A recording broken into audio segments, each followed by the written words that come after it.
স্বধর্মে নিধানং শ্রেয় পরধর্ম ভয়াবহ। এখানে ভগবান স্বধর্ম বলতে বুঝিয়েছেন জীবের আত্মধর্ম, জীবের আত্মার ধর্ম, অর্থাৎ আমি কে এই জানার ধর্ম। সুধীজন, পরধর্ম বলতে ভগবান বুঝিয়েছেন আমাদের যে এই পঞ্চভূতের এই যে রক্ত মাংসের দেহ, অর্থাৎ আমাদের যে ইন্দ্রিয়ের ধর্ম, এটা হচ্ছে এই দেহের ইন্দ্রিয়ের ধর্মকে ভগবান বলেছে এটা হচ্ছে পরধর্ম। সুধীজন, আকারে পূর্ণ অবয়বে এক একজন যদি চক্ষু পদ এই সমস্ত কিছু নিয়েও যদি বিশিষ্ট সুন্দর দেহের একজন মানুষও আমরা হই, ভাগবতে কে মানুষ বললেন না। ভাগবত বললেন যদি তার আকৃতি হয় মানুষের মতো, কিন্তু তার প্রকৃতি যদি হয় দানবের মতো, তাহলে তার মহাজন তাকে মানুষই বললেন না। সুধীজন, স্বধর্ম এবং পরধর্ম নির্ণয় করতে ভগবান বুঝিয়েছেন মানুষ যদি আকৃতিতে মানুষও হয়, কিন্তু প্রকৃতিতে যদি সে দানবীয় ব্যবহার করে, তাহলে সে প্রকৃত মানুষই নয়। স্বধর্মে নিদানং শ্রেয়, অর্থাৎ ভগবান বলছেন আমার আত্মার যে ধর্ম, আপনাদের আত্মার যে ধর্ম, অর্থাৎ আমার স্বরূপ যে পরিচয়, এটাই হচ্ছে স্বধর্ম। এবং আত্মার স্বরূপ ধর্মের চিন্তা করতে করতে এবং আত্মার ধর্ম অর্থাৎ গোবিন্দকে স্মরণ মনন করতে করতে যদি আপনার মৃত্যুও হয়, ভগবান বললেন তাহলে সেটাই আপনার শ্রেয়। আর যদি ভাগবত তার সিদ্ধান্তে বললেন ওগো মানুষের মনুষ্যত্বটাই হলো মানুষের স্বরূপ, এবং সেই মনুষ্যত্ব অর্জন না করে যদি মানুষটা চলে যায়, তাহলে তার জীবনটাই বৃথা। ভাগবত বললেন মনুষ্যত্ব মানবতা অর্জন করতে গিয়ে যদি, স্বধর্মের সুরক্ষা করতে গিয়ে যদি মারাও যায় একটি লোক, তাহলে ভগবান বললেন এটা শ্রেয়। কিন্তু যদি ভগবান বললেন যদি দেহ ধর্ম অথবা দেহের ইন্দ্রিয় ধর্ম, অর্থাৎ যদি আমরা কামনা বাসনার ধর্ম নিয়েই চলে যাই, ভগবান বললেন ওটা ভয়াবহ। সুধীজন, এরপর বেদাদি শাস্ত্র বললেন সম্বন্ধ করিয়া ভজে তাহে কৃষ্ণ নাহিতে যে, আর সব মরে অকারণ। অর্থাৎ সুধীজন, গোবিন্দের সাথে সম্বন্ধ যুক্ত হয়ে ভজন করতে হবে। তাতে সাধু সঙ্গ করেন আর এই 3 দিনের হরিনাম করেন, খুব হরিনাম শুনলেন, আপনি হরিনাম বদনে গ্রহণ করলেন না। এই যে ললিত যারা গাবে, তারা কি আপনার মৃত্যুর সময় বদনে হরিনাম করিয়ে দেবে? সেজন্যই গোবিন্দ বললেন সম্বন্ধ করিয়া ভজে তাহে কৃষ্ণ নাহিতে যে, আর সব মরে অকারণ। এখানে ভাগবত বললেন দিনের 24 ঘন্টার মধ্যে কোনো কিছুই আমরা আমাদের সাথে রাখি না। অর্থাৎ সুধীজন, আমাদের বাড়ি, আমাদের গাড়ি, আমাদের টাকা পয়সা সবকিছু ছেড়েই তো আজকে রাত্রে যে আপনারা ঘুমাবেন, এই 6-7 ঘন্টা কি এগুলি নিয়ে ঘুমাবেন? নিজে একা একাই ঘুমাবেন। অর্থাৎ ভাগবত বললেন সবকিছু ছেড়েই তো তোমরা রাত্রে 6-7 ঘন্টা ঘুমিয়ে থাকো। আবার যখন আমরা অফিসে যাই, তখন কি বাড়ি, গাড়ি, বউ, বাচ্চা এগুলি নিয়ে যাই? কিন্তু সুধীজন, সিন্ধুক বউ ছেলে সাথে থাকে না, কিন্তু সুধীজন এদের ছেড়ে ঘুমে, মাকে একটু সামনে আসেন, মুখখান বদনটা দেখি। এদের ছেড়ে ঘুমে বা অফিসে অথবা ব্যবসায় থাকলেও সুধীজন একটি কথাও ছুটে গেলে বুঝবেন না, আমরা যে অফিসে অথবা ব্যবসায় থাকলেও, আমরা যে বাড়ি আছে, আমার যে গাড়ি আছে, আমার যে টাকা আছে, আমার যে সন্তান স্ত্রী বাসায় আছে, এটা তো আমরা কেউ ভুলে যাই না। বোঝা যায়? এটা তো আমরা ভুলে যাই না। কারণ সুধীজন ভাগবত বলছে এদের সাথে সম্বন্ধটা আমরা, এদের সাথে প্রত্যেকের সংসারের সবার সাথে আমরা সম্বন্ধটা একেবারে অস্তিত্বের সাথে মিশিয়ে নিয়েছি। অর্থাৎ আমি বিবাহিত, অর্থাৎ আমার স্ত্রী পুত্র কন্যা সন্তান আছে, অর্থাৎ আমার বাড়ি টাকা আছে, অর্থাৎ প্রত্যেকে আমরা খুব গাঢ়ভাবে এদের সাথে সম্বন্ধ এ সংসারে থেকে গড়েছি। এছাড়াও সুধীজন যদি কেউ বউ ছেলে ছেড়ে, পুত্র কন্যা ছেড়ে 5 বছরের জন্য বিদেশে যায়, সেও কিন্তু ওই বিদেশে থাকতে বউ ছেলে মেয়েও বলে না, বরং বিদেশে গেলে আরো বেশি তার মনে বেশি বেশি পড়ে। ঠিক তদ্রুপ ভগবান বললেন, ওগো আমি তো তোমাদের হৃদয়ে বসে আছি, তোমরা জানো কিন্তু অনুভবে নেও না। আমি ভগবান বললেন আমি তোমাদের হৃদয়ে বসে আছি, তবুও তোমরা কেউ আমাকে তোমাদের মনে পড়ে না কেন জানো? তোমরা সম্বন্ধটা আমার সাথে সৃষ্টি করো নাই, করার চেষ্টাও কেউ করো না। ভগবান বললেন, ওগো বিয়ে করে যেমন স্ত্রীকে তোমরা স্বীকৃতি দিয়েছো, ওগো তোমরা বিয়ে করে স্বামীকে যেমন পতি দেবতা রূপে স্বীকৃতি দিয়েছো, কিন্তু আমাকে তোমরা সেভাবে তোমাদের অস্তিত্বের সাথে মিলিয়ে এখনো স্বীকৃতি দাওনি। খুবই মার্মিক কথা ভাগবত বললেন, তোমরা তো তোমাদের অস্তিত্বের সাথে স্ত্রী পুত্র টাকা বাড়িকে মিশিয়ে নিয়েছো। ভগবান বললেন ওই রকম অস্তিত্বের সাথে আমাকে তোমরা যদি মিশিয়ে নাও, ওগো তাহলে তোমরা নানা ঝামেলার মধ্যে থাকলেও, শত সহস্র সংকটের মধ্যে থাকলেও তোমরা আমাকে ভুলবে না, তোমরা আমাকে ভুলে যাবে না। জয় নিতাই গৌর হরিবল। এরপরে রসামৃত সিন্ধু শাস্ত্র দৃষ্টান্ত দিলেন, যদি একটি এলাকায় বা একটি গ্রামে স্বামী যদি তার স্ত্রীকে ছেড়ে দেয়, কোর্টের মাধ্যমে যদি ছেড়ে যায়, তারপরে যদি স্ত্রী এবং স্বামী ওই একই গ্রামেও থাকে,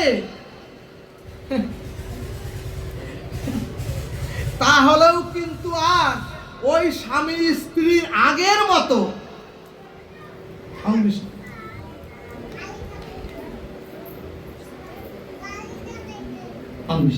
সুধীজন শাস্ত্র বললেন যদি স্বামী স্ত্রীর মধ্যে ছাড়াছাড়ি হয়ে যায়, তারপর যদি ওই স্বামী স্ত্রী একই গ্রামে থাকে, তাহলে আগের মতো আর ভাব তাদের কারো মধ্যে আর আসে না, কাজ করে না।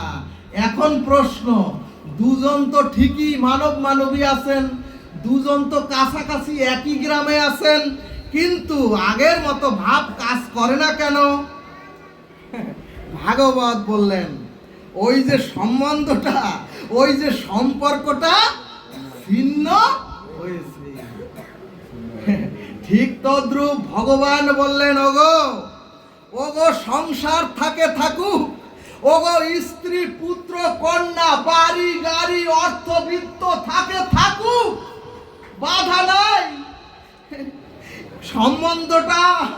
কিন্তু যদি তোমরা আমার সাথে সম্বন্ধটা চিরতন মনে না করে, যদি তোমরা আমার সাথে সম্বন্ধটা না অটুট করো, তাহলে তোমাদের জীবনটা তো আর এই জীবনটা অনর্থ হয়ে যাবে। কারণ কি?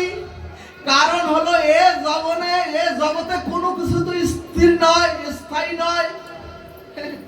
অর্থাৎ আপনার নিদ্রা, আপনার অর্থ, আপনার বিত্ত, আপনার স্বামী, আপনার স্ত্রী, পুত্র, কন্যা, আহার, সম্বন্ধ কিছুই এ জগতে স্থায়ী নয়।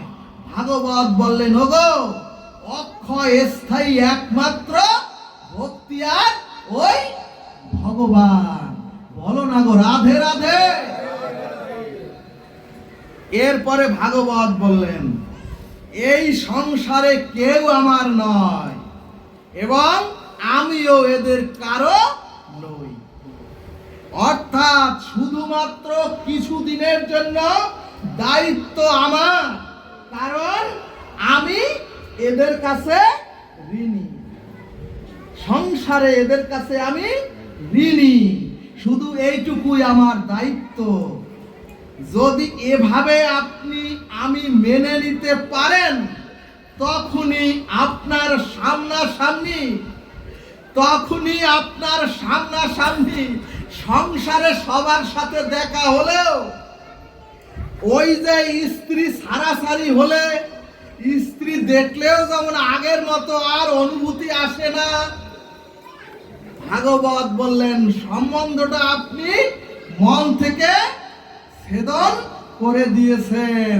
ভাগবত বললেন, ভগবান বললেন, তোমরা সংসারে সকলের সাথে থাকো, তোমরা সংসারে সকলের সাথে যত আনন্দ আয়োজন করো, কিন্তু এদের না হলেই আর হবে না, এদের না হলেই আমার আর চলবে না। এরাই আমার জীবনের সব। এটা যদি মনে না করতে পারো, তাহলে সকলের মধ্যে থাকলেও তোমার সকলের মধ্যে আসক্তি আর থাকবে না। জয় নিতাই গৌর হরিবল। এজন্যই যা ধরলে আর সারাসারি হয় না, যাকে আঁকড়ে ধরলে, অর্থাৎ ভগবান আর ভক্তিকে আঁকড়ে ধরলে, যা আর কোনোদিন ওখান থেকে আপনার পতন হবে না। এ সরাসরি আর ওই পরকালে। ভাগবত বললেন, ওরে পাপ আর পুণ্য দুটোই ক্ষয়শীল। অর্থাৎ আপনি এ সংসারে রোগ শোক দুঃখ যন্ত্রণায় যতটুকু নিদারণ কর্মফলের যত পাপ, সব পাপ নিঃশেষ হয়ে যায়। আর দান ধ্যান পুণ্যাদি ক্রিয়ার দ্বারা যে পুণ্য হয়, সেই পুণ্য আমাদের সুখ ভোগের দ্বারা নিঃশেষ হয়ে যায়, ক্ষয় হয়ে যায়। এই কারণেই বেদাদি শাস্ত্র বললেন, পাপ পুণ্য ক্ষয়শীল, কিন্তু অক্ষয় হলো একমাত্র, অবিনাশী হলো একমাত্র ভগবানের ভজন রূপ ভক্তি। ভক্তগণ, ভাগবত গজেন্দ্র উপাখ্যানে দৃষ্টান্ত দিলেন। একটু বলি, রাজা ইন্দ্রদুম্ন গুরুদেব অগস্ত্য ঋষির চরণে আত্মসমর্পিত হয়ে সেই অগস্ত্য ঋষি ভগবত ভজনে রত ছিলেন। কালক্রমে একদিন শ্রী গুরুদেব অগস্ত্য ঋষি তার শিষ্য রাজা ইন্দ্রদুম্নের ভজন স্থানে আসলেন। কিন্তু রাজা ইন্দ্রদুম্ন অগস্ত্য ঋষি গুরুকে দেখেও প্রণতি জানালেন না এবং তাকে উঠে দাঁড়িয়ে সম্মান করলেন না। সুধীজন, এখানে ভাগবত বললেন, মহাজন বললেন, কোন সাধু গুরু বা মহৎকে দেখে যদি, কোন সাধু গুরু মহৎকে দেখে যদি জীব সম্মান না করে, তাহলে তার সেই মুহূর্তে তার পুণ্য ক্ষয় হয়ে পরমায়ু নষ্ট হয়ে যায়। এবং সুধীজন, পুণ্য ক্ষয়ে যখন জীবের দেহে পাপে পূর্ণ হয়ে যায়, তখনই সেই জীব মনুষ্য জন্মটা তাকে হারাতে হয়। ভাগবত দৃষ্টান্তে বললেন, আমরাও যদি সাধু গুরু বৈষ্ণবদের অবজ্ঞা করি, তাহলে আমরাও যদি মহৎকে দেখে তাকে প্রণতি সম্মান না জানাই, তাহলে স্খলিত পতিত এই আমাদের জীবনটাও পরবর্তী জন্মে আমাদেরও পশু জন্মে নিক্ষেপিত হতে হবে। এজন্যই ঠিক তদ্রূপ শ্রী গুরুদেব অগস্ত্য ঋষিকে অভিসম্পাত করে বললেন, হে ইন্দ্রদ্যুম্ন রাজা, তুমি হস্তি জন্মগ্রহণ করো। সুধীজন, এখানে মহাজন বললেন, যখনই ইন্দ্রদ্যুম্ন রাজা পুণ্য ক্ষয়ে তার দেহটা, যেহেতু গুরুদেবকে সম্মান করেন নাই, পুণ্য ক্ষয়ে যখন পাপে পূর্ণ হলো, তখনই সেই ইন্দ্রদ্যুম্ন রাজা মনুষ্য জন্ম হারিয়ে হস্তি জন্ম পেল। কিন্তু সর্ববেদান্ত সার অমল পুরাণ সিদ্ধান্ত দিলেন, ওই যে পূর্বে শ্রী গুরুদেবের চরণাশ্রয় করে ভগবত ভজন করেছিলেন, ওই ভক্তিটুকু ওই ইন্দ্রদ্যুম্ন রাজার নষ্ট হয়নি। জয় নিতাই গৌর হরিবল। অর্থাৎ ভক্তগণ, যতটুকু হরিনাম জপবেন, যতটুকু ভগবত ভজন করবেন, আর যতটুকু গুরু আশ্রয় করে, শ্রী গুরুদেবের চরণ আশ্রয় করে যতটুকু ভক্তি ভজন করবেন, অতটুকু আপনাদেরও বিনষ্ট হবে না। ভাগবত গজেন্দ্র উপাখ্যানে দৃষ্টান্ত দিলেন, ওই গজেন্দ্র তার স্ত্রী পুত্র কন্যা নিয়ে আনন্দে সরোবরে স্বচ্ছ জলে খুব আনন্দে ছিলেন।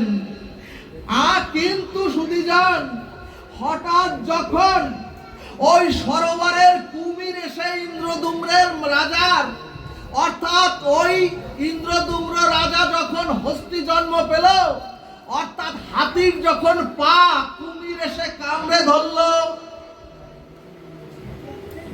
তখন ওই কুমিরের বাচ্চা সন্তান স্ত্রী পুত্র কিছুক্ষণ একটু চেষ্টা করে, যেই সন্ধ্যা ঘনিয়ে এলো, এই তার স্ত্রী পুত্র সব বাসায় চলে গেল।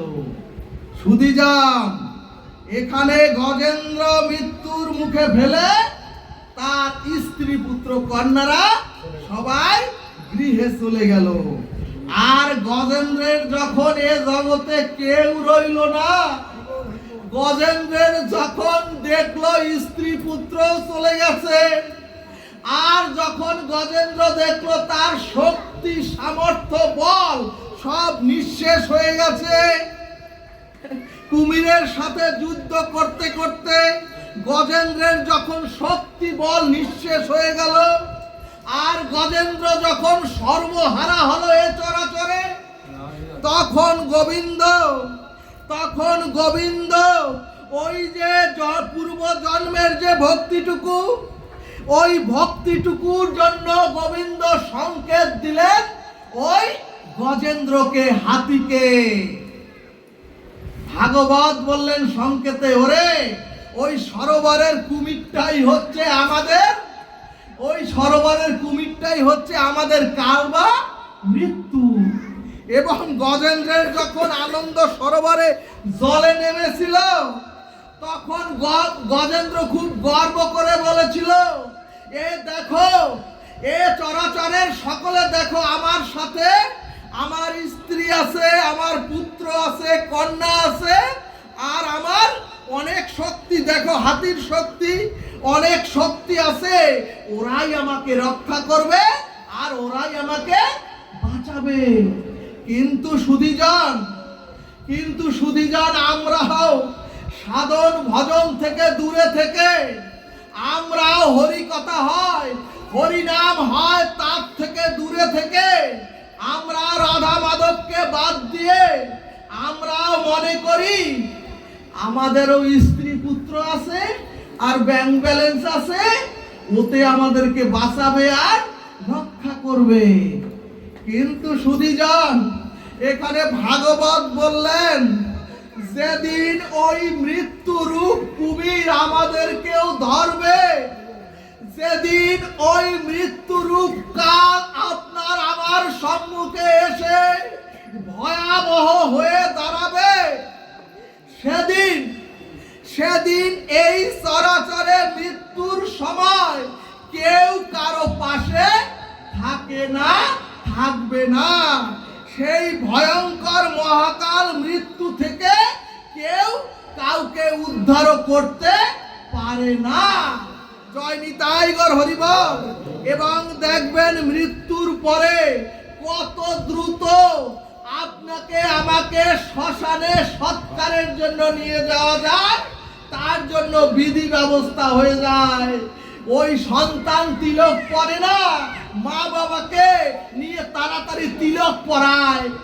কেন পরায়? ভাগবতে বসলে তিলক পড়তে হয়, আমরা তাও বুঝি না।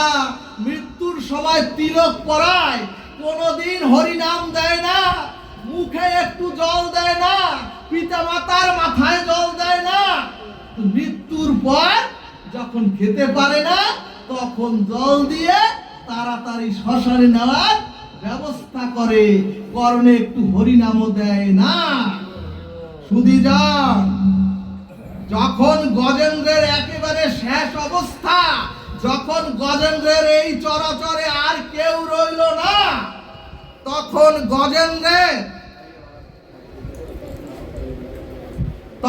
গজেন্দ্রের সুর উঁচু করে ওই যে পূর্ব জন্মের সুকৃতি, তার ভজন রূপ ভক্তি, সেই বলে হে জগদীশ্বর রক্ষা করো যখন বললেন, সাথে সাথে চোখের জলে যখন বললেন হে জগদীশ্বর রক্ষা করো, তখন ভগবান নারায়ণ বৈকুণ্ঠ ছেড়ে তার বৈকুণ্ঠের রথ নিয়ে আসতে যখন দেরি হবে ভাবলেন, ভগবান নারায়ণ জলে ঝাঁপ দিয়ে গজেন্দ্রকে মৃত্যুর থেকে উদ্ধার করে গজেন্দ্রকে বৈকুণ্ঠ ধামে ভগবানের পার্শ্বদেহ দান করলেন।